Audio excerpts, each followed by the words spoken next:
Olá, pessoal. Retomamos aqui a disciplina Neuroanatomia, nesse momento discutindo a formação reticular. Nesse momento, destacamos que o material a ser trabalhado inclui essa videoaula, juntamente com um vídeo de monitoria e exercícios com gabarito que facilitam a aproximação de vocês com relação ao assunto e a compreensão do mesmo.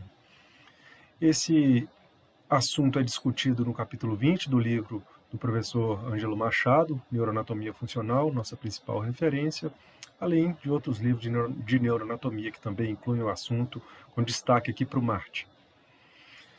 Então, começando sobre o assunto da disciplina propriamente dita, né? Formação reticular. Quando a gente pensa em formação reticular, onde que a gente encontra esse conjunto de estruturas, né?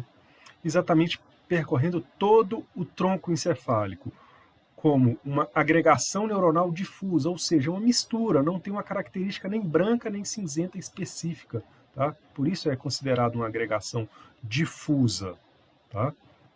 Então nós temos corpos de neurônio formando substância cinzenta, um monte de substância branca interposta entre elas, com neurônios diferentes, de tipos, tamanhos celulares diferentes. Então essa é a característica, né, dessa estrutura, localizada então percorrendo todo o tronco e iniciando desde a medula, chegando até o diencéfalo. Tá? Então percorre exatamente todo o tronco.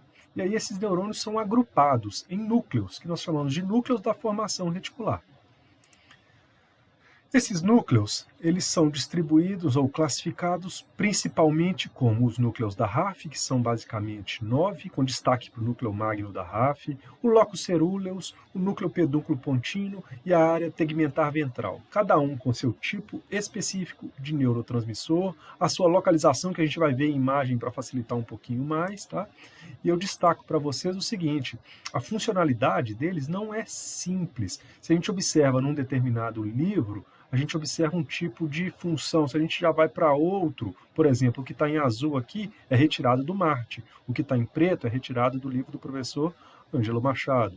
Então a gente observa que existem diferenças, tá? Então a gente destaca o que a gente conhece hoje sobre formação reticular.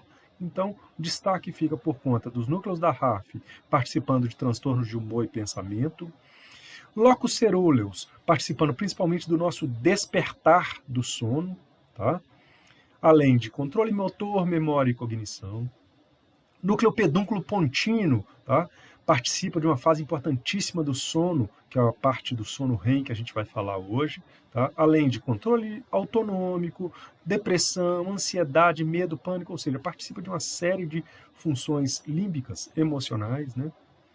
Aí a área tegmentar ventral a gente destaca com um funcionamento sensorial, tá? Um controle de sensibilidade, além de controle motor, controle autonômico e também relações com esquizofrenia.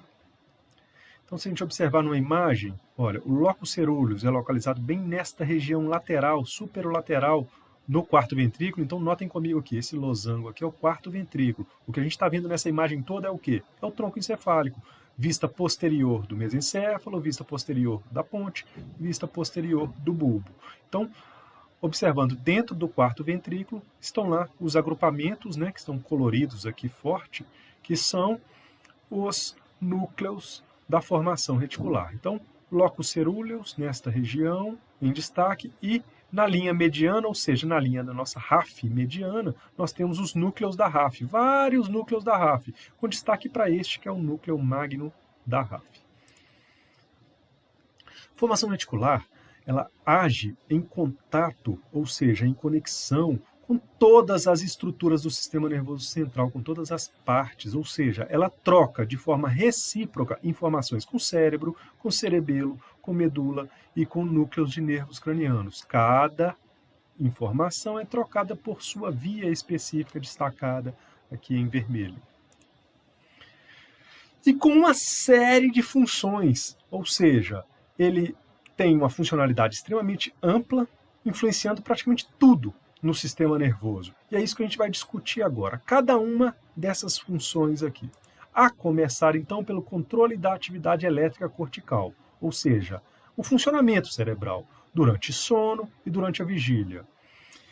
Nós podemos observar esse funcionamento da atividade elétrica do cérebro por traçados. Por exemplo, o eletroencefalograma fornece para a gente esses traçados. E assim nós conseguimos perceber os níveis de consciência, né, do nosso cérebro naquele momento. E aí, o que já foi observado? Foi observado que esses traçados elétricos, né, ou seja, eletroencefalográficos do nosso cérebro, são sincronizados durante o sono. E isso modifica completamente, se torna desincronizado durante a vigília. Tá joia? Isso foi descrito por Bremer lá atrás, em 1936. E aí, eles tinham experimentos super interessantes, né, a partir de lesões em animais, e eles observaram que com lesão entre os colículos superiores e inferiores, né, ou seja, isolando o cérebro do animal, o animal entrava em condição de sono constante. Tá joia? Mas, se a lesão ocorresse entre a medula e o bulbo, ou seja, em um nível mais baixo, isolando todo o encéfalo e não somente o cérebro, né, nós tínhamos uma condição de vigília e sono. Ou seja, o ritmo normal de vigília e sono dependia do tronco encefálico, e mais especificamente, de qual parte do tronco encefálico? Da formação reticular. Quem já identificou o papel da formação reticular já não foi Bremer, foi Magu e Moruzzi, né? E aí, o que eles perceberam? Era possível estimular uma determinada região do tronco encefálico, que era a formação reticular, e isso promovia a vigília. E essa área que eles estavam estimulando ainda não era conhecida, mas passou a ser conhecida como o SARA, o Sistema Ativador Reticular, porque é da formação reticular, ascendente. Ativador porque é excitatório. Ascendente porque está no tronco e está subindo para o cérebro. Então esse é o Sistema Ativador Reticular Ascendente. O SARA, responsável pela nossa vigília. Nós temos aqui exemplos de eletroencefalografias, tá? Ou seja, traçados distintos, em condições distintas. Um traçado de uma condição excitada, um traçado diferente de uma condição relaxada, outro traçado em condição sonolenta, adormecido, só para vocês observarem que os traçados são muito distintos e é possível a gente perceber o nível de consciência da pessoa em função do seu traçado. Tá? Mas a gente não vai aprofundar aqui em eletroencefalografia, né? Não temos nem condição de tempo, né, para aprofundar nesse assunto nesse momento. Mas é importante, então, a gente notar aqui como acontece a vigília. Tá? Nós temos a vigília graças à formação reticular. Mas não somente ela promove a vigília. Tá? Nós temos uma ativação da formação reticular gerando a vigília por duas vias. Tá? Nós temos os nervos fazendo isso, tanto espinhais quanto cranianos. E aí os nervos, o que eles fazem? Os nervos aferentes, né, eles trazem informações. Por exemplo, nervos espinhais trazem informações de dor e temperatura, de pressão, de tato, de propriocepção do nosso corpo. E os nervos cranianos sensoriais também trazem essas informações. O que eles fazem com essas informações? Eles mandam para o cérebro, não diretamente. Eles mandam isso via tálamo, por vias específicas que formam os lemeniscos que estudamos quando falamos da medula e depois do tronco encefálico. Tá joia? Além disso, essa informação sensorial que vai para o córtex, ela também vai para a formação reticular, por vias espinorreticulares, paralelas a essas que vão para o tálamo. Ok? Então, existe a informação leminiscal específica para a gente identificar o que a gente está sentindo. E existe uma informação inespecífica, uma extraleminiscal, que passa pela formação reticular. E o que essas informações vão fazer? Essas informações extraleminiscais, elas vão ativar o SARA, ou seja, o Sistema Ativador Reticular Ascendente. Elas vão promover a ativação do tálamo e do hipotálamo. Existe um ramo dorsal do SARA que vai para o tálamo, um ramo ventral que vai para o hipotálamo. E aí, ativando tanto o tálamo quanto o hipotálamo, a formação reticular é capaz de ativar o córtex. Ou seja, uma informação sensorial, por si só, já vai chegar ao córtex para que a gente possa interpretar o que a gente está sentindo. Mas, ao mesmo tempo, essa mesma informação, ela vai também, via formação reticular, gerar a ativação do córtex, tanto direta, via hipotálamo e córtex, quanto indireta, via tálamo e depois córtex. Ou seja, dois ramos vão fazer essa ativação cortical. Então, a informação sensorial ela serve tanto para a gente identificar o que é que a gente está sentindo, quanto para ativar o próprio cérebro. É por isso que quando a gente está sonolento, um excesso de estímulo pode gerar para a gente uma sensação de vigília, pode despertar um pouco mais a gente. Tá joia? E aí nós temos uma condição super curiosa, que é, por exemplo, a lesão de uma via específica lemniscal auditiva. Se a gente lesa as vias auditivas lemniscais, ou seja, lemnisco lateral, que está levando informação auditiva dos dois lados, tá? Uma lesão super rara, a gente lesar os dois lemniscos laterais. E aí, essa informação auditiva não vai chegar para o tálamo, ou seja, o barulho acontece, mas a gente não ouve, não chega para o cérebro, a gente não entende, não identifica nenhum barulho. Mas se a gente estiver dormindo e acontecer um barulho alto, a gente acorda. Por quê? Porque a gente ouviu o barulho? Não, a gente não ouve, a gente não identifica aquilo como um barulho. A gente não tem a audição. Mas a gente tem a ativação da formação reticular, que vai, ao mesmo tempo, gerar uma ativação do córtex. E é isso que vai gerar para a gente a condição de acordar, mesmo com a lesão lemniscal que impede a audição. Tá? Isso só vale para lesão lemniscal bilateral, de lemnisco lateral. Tá bom? Vamos lá. Controle de atividade elétrica cortical, sono. Como que o sono acontece? Nós temos tanto o hipotálamo, um núcleo específico, que é o pré-óptico ventrolateral, inibindo o SARA, inibindo aquele sistema ativador reticular ascendente que promove a ativação do córtex, que nos mantém acordado. Então, o hipotálamo inibe. Então, isso é uma ação, isso é uma eferência, uma inibição do hipotálamo, quando a gente vai entrar em estado de sono. E a gente também tem o tálamo, ou seja, o núcleo reticular do tálamo também é capaz de inibir os núcleos talâmicos sensitivos. Ok? Então, a nossa aferência sensorial, né, ela vai ser inibida aqui no tálamo. Então, a gente é capaz de gerar uma inibição tanto via hipotálamo quanto via tálamo. Ou seja, o sono não é simplesmente diminuir a ação do SARA. Não é, ele está ativo, a gente está acordado. Ele parou a sua atividade e a gente dorme. Não, o sono é um fenômeno ativo, não é passivo. Tá? Não é somente a falta de ativação do SARA. É uma combinação de diminuição de atuação do SARA com aumento de atuação das estruturas ativas, que são hipotálamo e tálamo, para fazer a gente entrar em estado de sono. E o sono, ele tem uma sequência de fases, a gente repete essas fases durante o sono cerca de 4, 5 ou até mais vezes durante o sono, tá joia? E aí, parte dessas fases, né, a maioria delas, não é considerada o sono REM. E uma parte delas é considerada o sono REM. O que é o sono REM? REM vem do inglês Rapid Eye Movement. Então, são movimentos rápidos dos olhos. Esse sono se caracteriza por ondas lentas. Que ondas lentas? É aquele traçado eletroencefalográfico que a gente acabou de falar no início da aula. Ou seja, as ondas se tornam mais lentas nesse traçado. E o tônus corporal, ele se torna parasimpático. O que é um tônus parasimpático? É um tônus em que promove para a gente uma condição de relaxamento, uma baixa, ou seja, uma menor frequência cardiorrespiratória em função da ativação parasimpática. A gente vai voltar a ver isso quando falar de sistema nervoso autônomo. Mas essa é a característica, né, do sono não REM. Tá? Durante o sono REM, que vai acontecer em cada ciclo do sono, tá? Cerca de 25% do sono pode chegar a ser o sono REM, é uma parte do sono que a gente chama de sono paradoxal. Tá? Nessa parte nós temos o relaxamento muscular. Tá? A musculatura relaxa.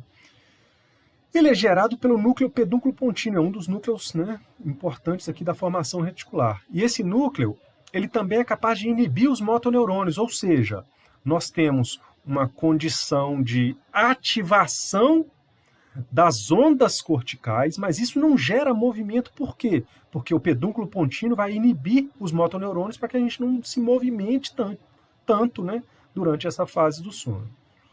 Além disso, é a fase que inclui os sonhos, e isso aqui é hipótese, tá? Talvez isso seja fundamental para a consolidação das memórias. É o que se acredita hoje, baseado nas pesquisas atuais. Outro destaque é que esse sono REM ele vai ser encerrado por outro núcleo importante da formação reticular, que é o locus ceruleus. Ele é responsável por encerrar essa fase do sono REM, e aí é isso que vai promover o nosso despertar. Tá? Esse núcleo ele também é ativado pela bexiga, ou seja, a bexiga cheia é capaz de ativar o locus ceruleus e também promover o nosso despertar. Outra função da formação reticular, controle eferente de sensibilidade. Isso é bem curioso, bem interessante. Nós temos sensibilidade o tempo inteiro, né? E, felizmente, nós temos uma capacidade, né, adaptativa muito grande com relação a isso. Nós podemos selecionar aquelas informações que nós queremos naquele determinado momento. E desprezar aquilo que não é necessário. Imagina a quantidade de informação visual que vocês têm agora no ambiente que vocês estão. Existe informação auditiva acontecendo, existe informação tátil ao extremo da sua roupa, do contato com a cadeira, enfim, várias informações. E a gente despreza isso, a gente consegue selecionar.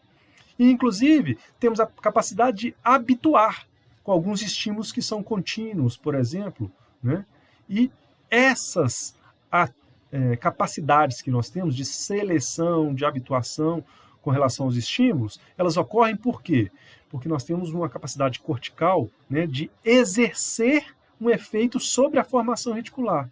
E aí a formação reticular atua sobre as aferências, sobre as informações sensoriais que estão chegando. E aí elas não serão suficientes para gerar a sensação propriamente dita. Ou seja, a formação reticular ela consegue inibir a chegada do estímulo para a gente. E isso é super interessante quando a gente pensa na questão da dor, né? Todo mundo já teve aqui uma experiência terrível, né, de acordar e aí sair rápido da cama e bater o pé na quina da cama. E o que a gente faz exatamente naquele momento, né? Às vezes a gente faz o que não deve, fala um palavrão, mas em seguida, por instinto, todo mundo pega aquela parte do corpo, aponta o dedo do pé, por exemplo, e segura, aperta, coça. É isso que a gente faz. Isso é praticamente um instinto. Por que a gente faz isso? A gente faz isso porque a gente aprendeu desde novo que fazer isso gera para a gente um alívio. E qual que é a explicação do alívio de você bateu, coçar logo em seguida? Né? A explicação está aqui. Tá? Se a gente analisar, o que nós temos nessa condição? Tá? A teoria do portão da dor, deixa eu voltar nela aqui, em que na região posterior da medula, onde chegam as informações sensoriais, nós temos ali um neurônio inibitório. E nós conseguimos ativar esse neurônio inibitório com outras informações sensoriais. Por exemplo, coçar numa determinada frequência vai gerar um estímulo para esse neurônio inibitório. E esse neurônio inibitório vai inibir a passagem da informação da dor. É isso que acontece. Tá joia? Então, do ponto de vista espinhal, nós temos aqui gráfico e cuneiforme com essas informações fazendo esse papel, né? Trazendo essa informação dessa frequência, né? Para a gente coçar.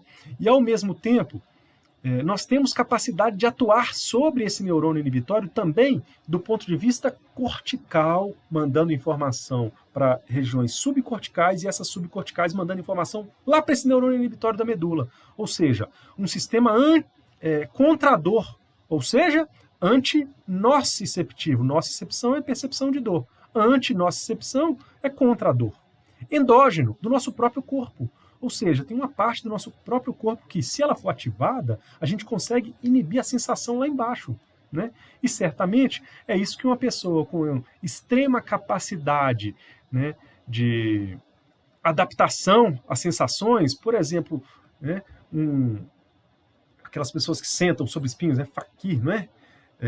Sentam sobre espinhos, como que elas conseguem suportar a dor daquilo? Elas têm uma capacidade de concentração tão grande que certamente elas conseguem ativar essa estrutura e aí a informação sensorial está chegando, só que ela não está passando. Ele está conseguindo inibir a passagem da informação. A informação está ali, está espetando nele, mas ele está conseguindo suprimir isso. Então é isso que uma pessoa, por exemplo, que anda pisando sobre brasas ou uma pessoa que senta em espinhos, né, é capaz de fazer para se concentrar e, teoricamente, não sentir aquela dor. Esse é o raciocínio aqui. Tá joia? Então, dando sequência, a gente pode perceber que em volta do aqueduto cerebral nós temos uma área chamada de substância cinzenta periaquedutal. Nós falamos disso quando falamos de mesencéfalo.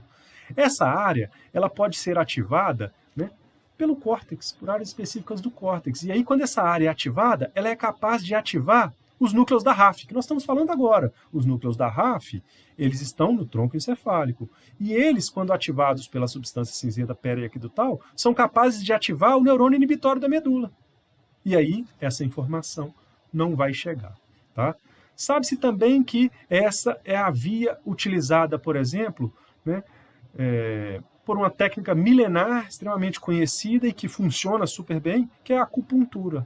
Ou seja, a acupuntura é capaz de inibir dor trabalhando sobre esse sistema. Ok? Seguindo aqui. Vamos lá. Outra função importante. Controle, né, da motricidade somática e da postura. Controle da motricidade somática e da postura, né, acontece porque nós temos a formação reticular controlando também movimento e postura. A formação reticular é capaz de fazer isso porque nós temos uma via retículo espinhal. A gente já falou disso também quando falamos de tronco encefálico, quando falamos de cerebelo. Olha bem, essa parte da formação reticular que controla movimento, né, e postura, ela pode ser ativada por uma área do córtex relacionada com planejamento de movimento, que a gente vai ver mais à frente, que é a área pré-motora, ou pode ser ativada até mesmo pelo cerebelo. Vimos isso na aula de cerebelo. O cerebelo é capaz de responder através da via retículo espinhal. Ou seja, a formação reticular, quando é ativada tanto por planejamento quanto pelo cerebelo, ela é capaz de gerar, através da via retículo espinhal, ativação da medula. Para quê? Para motricidade voluntária axial e apendicular proximal. O que significa isso?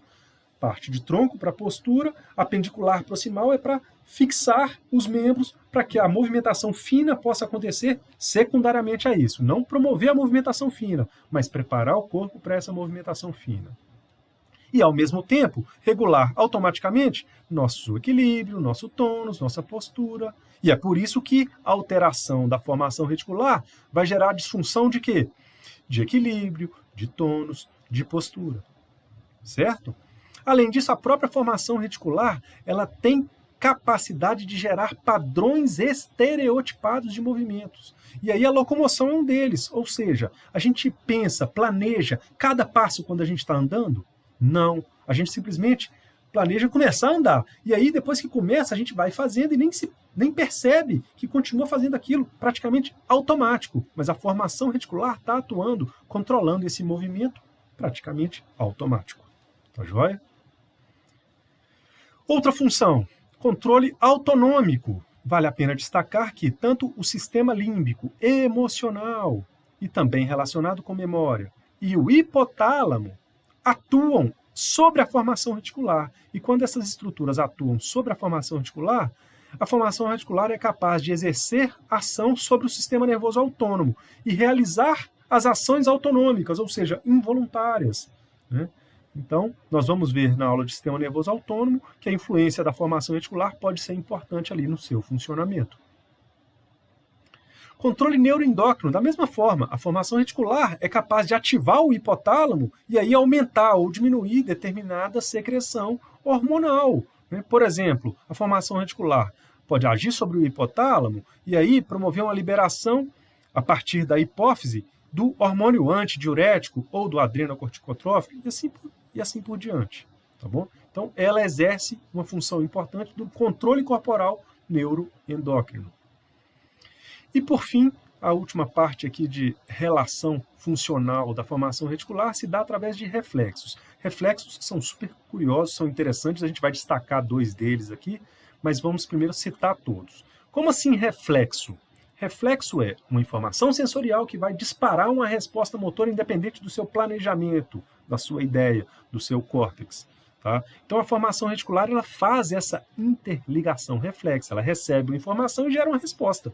Tá? Tanto promovida por estímulo químico, quanto por uma ordem central. Você é capaz de gerar essa informação reflexa. E também informação sensorial. A gente vai ver exemplo, tá, de cada uma delas. Mas fato é que, quando a formação reticular é estimulada, ela possui centros geradores de padrão de atividade estereotipada, ou seja, de resposta. E aí nós temos, por exemplo, no bulbo, o centro do vômito, que é uma área chamada de área postrema. Ou seja, um estímulo pode gerar o reflexo do vômito. Pode ser um estímulo químico, pode ser um estímulo emocional, pode ser um estímulo sensorial, tá? Exemplo, um determinado cheiro, ou se não, um estímulo emocional, uma notícia terrível, ou exemplo de um estímulo sensorial. Você está lendo dentro do carro e aí aquilo está gerando uma informação sensorial para você que está bagunçando todo o seu sistema vestibular. Aí a gente precisaria aprofundar um pouquinho no conhecimento para chegar exatamente lá. Mas fato é que todo mundo sabe que isso acontece. Isso pode gerar, por exemplo, vômito. Como? O estímulo sensorial ativa essa área da formação reticular, que é a área postrema, e aí pronto. Ativada, ela gera o reflexo do vômito sem a gente querer. É um movimento, é uma resposta reflexa. Nós temos o centro respiratório e o vasomotor, que eu vou destacar para vocês aqui com mais detalhes. Além deles, na ponte, centro de deglutição, ou seja, a gente engole, colocou na boca, chegou na região da faringe, a gente está engolindo. É assim que acontece, a gente não pensa para isso. Centro parabducente, né, para controle de movimento horizontal dos olhos. A gente quer olhar para lá, um olho vai para a direita, né? Aliás, os dois vão para a direita, mas um é obrigado a fazer um movimento lateral, enquanto que o outro é obrigado a fazer um movimento medial. Perfeito? Então são músculos distintos em cada olho. Isso tem que ser super combinado, tem que ser conjugado. Então essa conjugação acontece, né, também por centros da formação reticular. E o centro locomotor a gente já citou, ele está no mesencéfalo, por exemplo, a gente começar a andar e aí a gente simplesmente vai mandando a ordem para continuar a andar sem pensar bem naquilo. Então eu destaco para vocês aqui, né, em verdinho, olha, nesta região do bulbo. Isso aqui é uma vista lateral, tá? Olha, aqui em cima nós temos diencéfalo, aqui nós temos mesencéfalo, aqui a ponte, aqui embaixo o bulbo. Vista lateral, posteriormente o cerebelo, ou seja, entre tronco encefálico e cerebelo, nós temos o quarto ventrículo. Em verdinho, destacamos os núcleos da formação reticular, e aí nós temos aqui centro vasomotor, que vamos falar agora, centro respiratório de inspiração e de expiração, ou seja, os dois centros respiratórios que também vamos falar logo em seguida, mais acima o centro de deglutição no bulbo, ou seja, vários centros, outro centro de deglutição interessante aqui na região de mesencéfalo, ou seja, vários centros da formação reticular atuando sobre esses reflexos. Então vamos com um exemplo agora do centro respiratório. Vamos entender um pouquinho melhor a respiração. Como que ela acontece? Nós temos uma série de estímulos químicos, destaque para a pressão de CO2, né? A pressão de O2 também é avaliada, mas a pressão de CO2 é o principal fator regulatório para a nossa respiração, né? Muito CO2, aumentou a pressão, né? A gente tem que aumentar a frequência respiratória, perfeito? Temos a capacidade de comando central, cortical, voluntário, ou hipotalâmico, involuntário. Por exemplo, né, voluntário, agora eu quero respirar mais rápido, e aí você aumenta a sua frequência respiratória. Ou se não, involuntário, agora eu te dei a notícia de que o fulano tal vai chegar daqui a 2 minutos na sua casa. Pronto, sua respiração dispara também. Tá? É assim que funciona, é o sistema límbico, é a emoção tomando conta de você. Essa informação ativa também o centro respiratório. Ou mesmo estímulos sensoriais direto, por exemplo, a distensão alveolar. Eu puxei o ar bastante, fiz uma inspiração bem longa, distendi os alvéolos. Nesse caso, a consequência disso é que a próxima não precisa ser tão longa, ou seja, eu consegui trazer bastante oxigênio nessa inspiração. Então a próxima eu já posso regular um pouquinho melhor. Ou seja, essa informação mecânica sensorial, ela já vai ser importante para a regulação respiratória. Então nós temos toda uma integração reflexa aqui, né, para uma atividade rítmica respiratória que nós fazemos, é endógena, o nosso corpo que faz, né, e faz através da resposta de neurônios medulares que promovem a respiração, e esses medulares são, através do nervo frênico, ativação, né, da via nervos cervicais para ativação do diafragma, ou ativação de nervos torácicos, através de nervos intercostais que vão fazer a ativação dos músculos intercostais. Tá certo? É assim que a gente vai regular a nossa respiração. Destaque também para todas essas informações que estão vinculadas ao núcleo que falamos lá na aula de tronco encefálico, que é o núcleo do trato solitário, que vai integrar toda essa sensibilidade para fazer a ligação com a formação reticular e gerar essa resposta motora que nós temos, que é o padrão respiratório. O outro exemplo se dá com relação ao centro vasomotor, onde nós temos comandos centrais hipotalâmicos, tá joia? Completamente involuntários, é o hipotálamo controlando o sistema límbico, influenciando. Volto a dar o exemplo. Em condições normais, nós temos uma determinada condição de calibre do vaso. Mas, se eu digo para vocês ao mesmo tempo ali que o fulano está chegando agora em 1 minuto na sua porta, sua emoção também vai tomar conta, sua questão cardiorrespiratória toda vai mudar. Então, o calibre do vaso também vai ser regulado em função disso. Então, nosso centro vasomotor, ele recebe informação tanto emocional quanto a informação de controle básica, que é a hipotalâmica. E nós vamos ver essa relação emoção e hipotálamo bastante na aula de diencéfalo e na aula de emoções. Estímulos sensoriais também fazem esse controle, então nós temos os baroreceptores, os receptores de pressão, né, nos vasos, né, na carótida, no arco aórtico nós temos, né, enfim. Os baroreceptores, eles são capazes, né, de perceber uma determinada pressão sobre o vaso e regular o calibre do vaso em função disso, ou seja, a integração reflexa ela vai acontecer nesse centro vasomotor da formação reticular. Como que ocorre a resposta, ou seja, o reflexo? A resposta se dá através do sistema nervoso autônomo, ou seja, neurônios pré-ganglionares do dorsal do vago vão, por ativação parasimpática, controlar a frequência, diminuir a frequência nesse caso. E, ao mesmo tempo, pré-ganglionares na coluna lateral da medula são capazes de ativar a parte simpática e promover a vasoconstrição, quando o equilíbrio é para o outro lado, quando é o oposto, né, da diminuição, né, da frequência. Certo? Então, nós temos um equilíbrio que pode ser para parasimpático ou simpático.